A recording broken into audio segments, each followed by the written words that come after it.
sur cette manifestation assez largement suivie contre les violences sexistes et sexuelles. Monique Daba, est-ce que on a entendu Elisabeth Moreno s'exprimer, la ministre, dire que beaucoup de choses ont été faites dans ce quinquennat. C'est la grande cause du quinquennat, l'égalité entre les femmes et les hommes. Est-ce que vous diriez qu'Emmanuel Macron a fait avancer les choses de ce point de vue-là?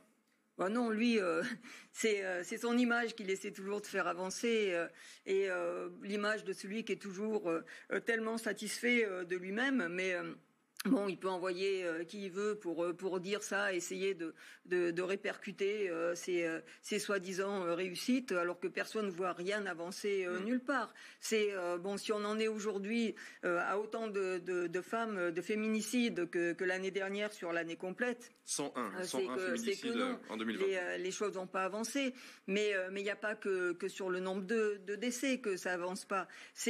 Moi j'entends encore des proches, des connaissances qui vont pour porter plainte dans des commissariats et qui ressortent en disant bon c'est ma faute, c'est tout, je laisse tomber, j'irai plus. C'est la prise en compte des forces de l'ordre. Il y a absolument rien qui a avancé et qui est encore moins réglé. On parle encore d'éloigner les femmes de leur foyer quand elles sont victimes de violences. Pourquoi c'est elles qui en plus devraient partir de chez elles? Et pourquoi c'est pas le conjoint violent qui doit partir? Non, enfin. J'entendais les associations qui demandent 1 milliard pour régler essayer de régler, pour avancer sur plein de problèmes. Ça se fait pas. C'est pas comme si c'était quelque chose de complètement inaccessible. En Espagne, les chiffres ont été divisés par 2. Donc voilà, mais ça veut dire que quand on décide de faire les choses, c'est comme visiblement ça a été le cas en Espagne, ça peut marcher. Si là ça change pas, c'est qu'il y a rien de fait de sérieux. Monique Daba, on en arrive à un point où on envoie en Guadeloupe le GIGN et le RAID pour mettre fin à cette situation qui semble échapper aux mains des collectivités locales sur place. Ça c'est un vrai scandale parce que la seule réponse du gouvernement c'est la force, c'est l'autorité, alors que c'est une explosion de colère. Ouais. Dans un contexte où la population n'a plus aucune confiance dans la parole gouvernementale, dans les élus, dans ceux qui gouvernent. Et qui fait avec toute une jeunesse qui a aucun avenir là-dedans. Quelles sont ses perspectives aujourd'hui dans la misère, dans la pauvreté, dans le chômage? Oui, ça explose. Alors ça explose avec des incendies, le pillage, etc. Mais cette colère qui s'exprime, c'est Macron évidemment qui a mis le feu aux poudres avec cette obligation vaccinale. Mais pourquoi plus là-bas qu'ici en métropole? Mais ça viendra peut-être ici aussi. Parce que quand on cumule autant de misère d'un côté et avec autant de richesse de l'autre, avec des bourses qui explosent, qui battent le record historique, etc. Et que en plus on veut faire payer dans une région qui est une des moins vaccinées, et donc où évidemment il y a plein de travailleurs qui sont pas vaccinés. Et on veut les obliger à l'être, et on suspend les salaires quand ils ne le sont pas dans des régions, dans un département qui est touché comme ça par la pauvreté. Oui, ça met le feu aux poudres. C'est Macron qui porte l'entière responsabilité de ce qui se passe en ce moment. Et moi, je tiens à dire que je suis tout à fait solidaire de la colère des Guadeloupéens.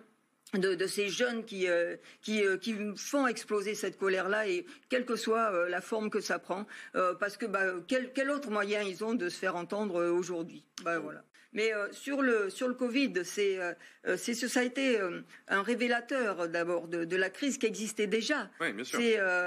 Puis un peu un accélérateur sur certains aspects, mais dans les hôpitaux et dans bien d'autres endroits, enfin. Bien avant le Covid, il y avait eu des grèves, il y avait eu des travailleurs qui s'étaient mis en avant au niveau des hospitaliers pour dénoncer ce qui se passait dans l'hôpital. C'est pas le Covid qui est responsable de ce qui se passe, on le savait.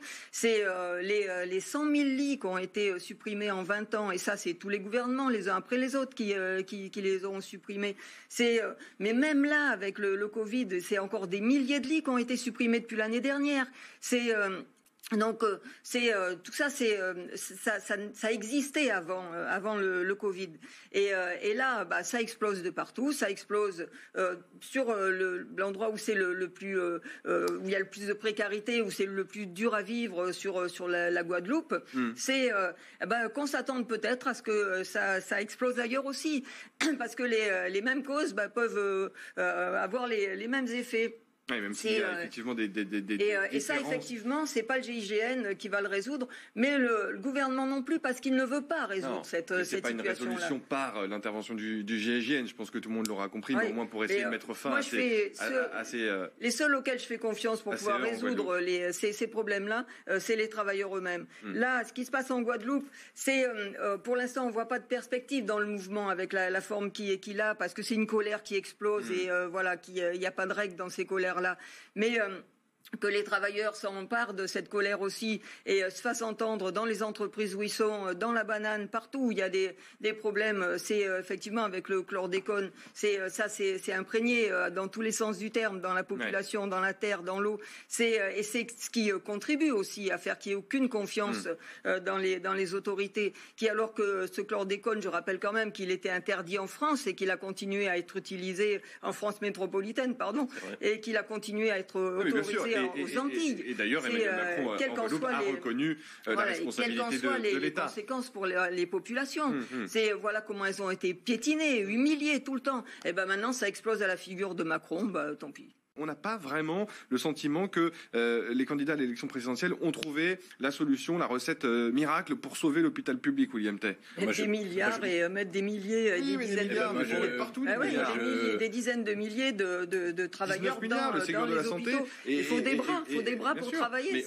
On a Monique Daba, les préconisations de Nathalie Arthaud. Mieux payer peut-être aussi le personnel hospitalier. Ça, bien sûr, mais c'est le 200 € de gain en moyenne cette année avec le Ségur de la santé. Le problème, je suis absolument pas d'accord avec ce qui a été dit, évidemment.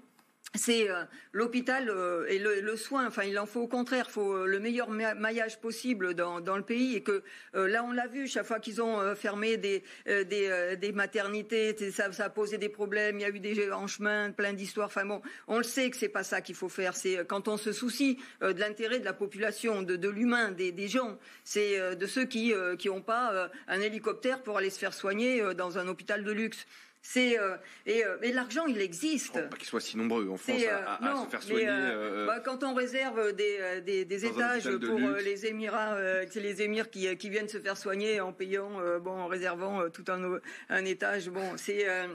Mais l'argent, il existe. Ouais. C'est quand la bourse, elle fait exploser ces records historiques. Quand le CAC 40, ils font 60 milliards de bénéfices sur les 6 premiers mois de l'année. C'est pas l'État.